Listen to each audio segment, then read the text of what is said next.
Videodan oxirigacha ko'ring, Avstraliyaga sayohat viza qilishim birma-bir tushuntiraman. Avstraliya vizasi bu to'liq onlayn tarzda topshiriladigan viza hisoblanadi. Hech qanday elchixonaga borib suhbatdan o'tish shart emas.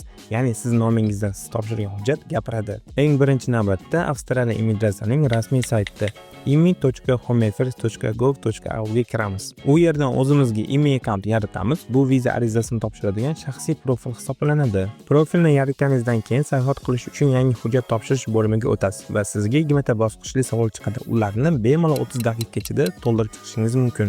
Savollar asosan shaxsiy ma'lumotlaringizga oid. Pasport ma'lumotlari, yashash manzilingiz, telefon raqami va email, oila a'zolari haqida, sayohat sanalari, qachondan qachongacha, sizni taklif qilayotgan odam, tashkilot bormi yoki yo'qmi, hozir ish joyingiz va vazifangiz, sayohat xarajatlarini qanday qoplayotganingiz va elchixona qoidalariga rozi ekanligingiz.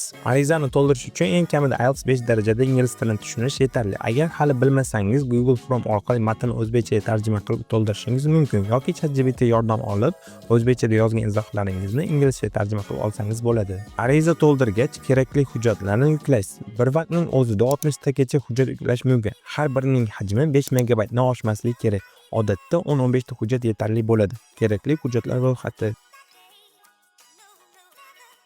Avstraliya vizasini olish murakkab emas. Hamma narsani onlayn, shunchaki to'g'ri va to'liq to'ldirish kifoya. Ushbu videoni Avstraliyaga boraman degan do'stingizga yuborib qo'yishni unutmang.